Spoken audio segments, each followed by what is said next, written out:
play for a long, long time. Really high quality, really high value for money. It's all there.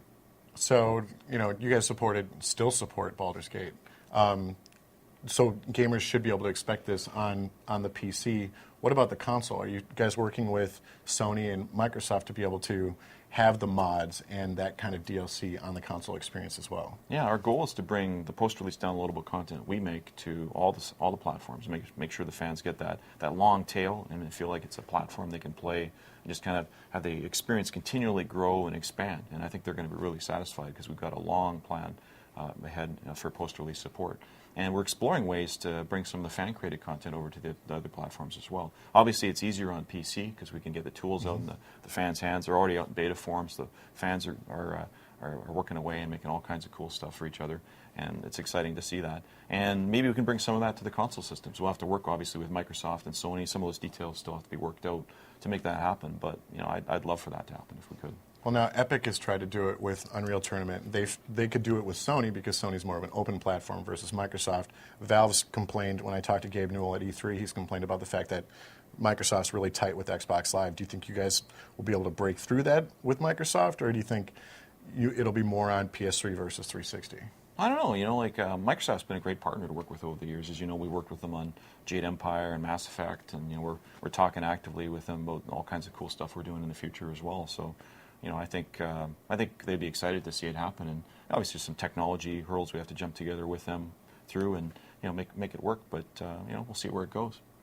Now, one of the things that you were showing in the demo today was the amount of different choices. Now, gamers that have played Bioware games are used to the fact that there's always many choices in the game. Yeah. Have you come up with some final number that, if you play through it X amount of times, you'll be able to actually experience everything in the game? I don't think it's possible to count how many choices you get to make and the permutations of those, because it's just too big.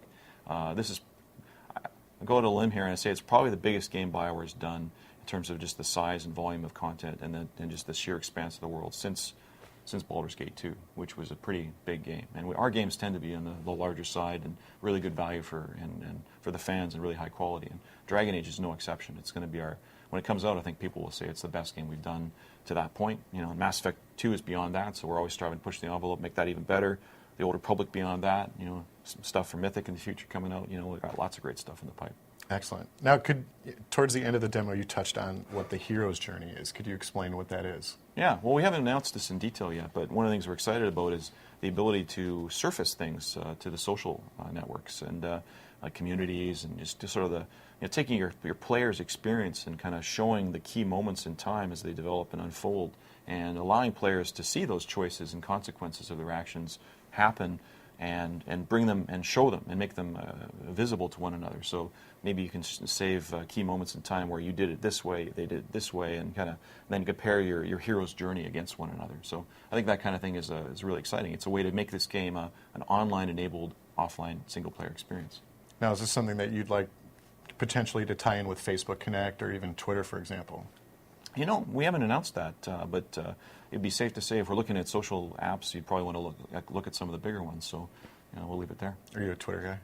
Oh, yeah, we have a Twitter at Bioware, and we do Twitter feeds. I check the Twitter on various things at various times. But yeah, I love Facebook as well. As you know, I'm on Facebook. Mm-hmm. Do that a lot. I've sent him messages. It's true. So now, some of the big things that came out of E3 this year were, Sony's motion control and Project Natal from Microsoft.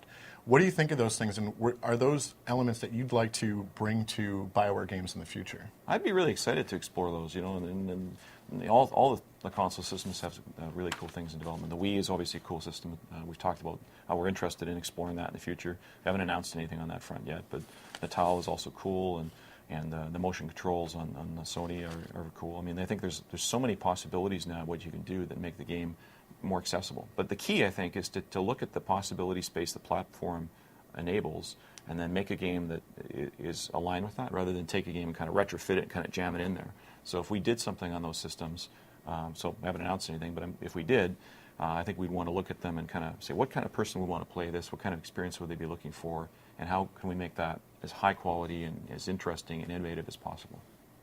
So one of the trailers I think the trailer that blew me away the most at this E3 was The Old Republic. Cool, thank you. Have you shown that game to George Lucas? And what has he said about the game if you showed it to him? I haven't shown it to him personally, no, but I know, you know, he keeps his finger on the pulse of everything that LucasArts is working on, so I know he's involved in it. I've talked to him about the project in the past, and I know he's excited about it. But you know, I can't say what he thought of the trailer because I don't know for sure that he's seen it, but I imagine he has because he's very involved with the development side of things. But we have great partners that we work with at LucasArts, and they've been very supportive, and you know, they collaborated through the process of development, and you know, again, it's a great partnership. So Galaxy's left a really poor taste in a lot of gamers' mouths when they, you know, with all the changes that they had and a lot of promises. Do you think you guys are going to be able to break out of that mold, and what do you think you need to do to combat WoW? Oh, wow. I mean, I'm a big fan of Blizzard, and the World of Warcraft is a game I play myself, and a lot of people at Bioware do as well. So if anything, we're never really seeing other games as competition per se in a way. You know, it's strange to say that, but I think we're just always striving to make the best damn game we can, and you know, the fans will decide what they want to play. And I think there's room for some great games to exist together, particularly the quality of the games that Blizzard makes and Bioware makes. I think that they can definitely be things that be complementary. We're doing things that World of Warcraft isn't doing, which I'm excited about. I mean, we're obviously in the Star Wars universe, you know, thanks to our partnership with LucasArts, and we have narrative and a strong fourth pillar of story in addition to exploration and customization, progression, and combat. So I think we're really doing something that's pretty innovative and unique, and the fans are going to embrace that. And I could say the game is really fun to play. I'm playing it right now. When is there any time frame that you guys are trying to target for some sort of a beta? Yes. Okay. We haven't announced it yet, though. But of course, yes, obviously, there is a time frame, and we will be announcing something at some point. So, and we're excited to get the fan feedback too, because that's one of the most important things you can do in an MMO. You know, either Bioware or Mythic, is to get that fan feedback and just embrace it. Make sure you listen to it, and you know, our fans mean everything to us. So, now are you going to be pulling stuff from the Mythic guys and trying to incorporate that into the Old Republic? Probably not directly, but I mean, like, I think the fueling of ideas and just collaboration and you know, the back and forth, the best practices, and getting them to play the game, and vice versa. You know, having the Bioware Austin folks play, and Edmonton and Montreal play the Mythic games is going to really lead to some cool things. So it's gonna just accelerate everything we do. So I'm excited about it. So now you haven't been shy about. I mean, you obviously started in the PC and console space, but you've also messed around with the DS. Now you're on the iPhone. What excites you about the iPhone as a platform for games? I guess I play it myself quite a bit. I travel with the iPhone, and I buy a lot of games on iTunes, and I check out all the different variety of things, and you know, it's just a fun platform to use. I think the user interface is unique and differentiated. You know, the touch screen, the accelerometer, and just the variety of other things. You know, the connected thing if you're using an iPhone versus an iTouch. There's a lot of things that platform affords in terms of game development ideas. But again, it's about looking at the platform and saying, what can you do that's unique and differentiated and stands on its own and stands out against the competition. So what are you playing in your free time right now, if you have any free time? I'm mostly playing Bioware games right now and Mythic games. We have, as you mentioned earlier, that nobody else can play except for you. Yeah, well, that's one of the perks, I guess, of the job. So it's fun. There's so many things in development. They're so much fun. And there's so many areas to give feedback on right now that it's a great job to have.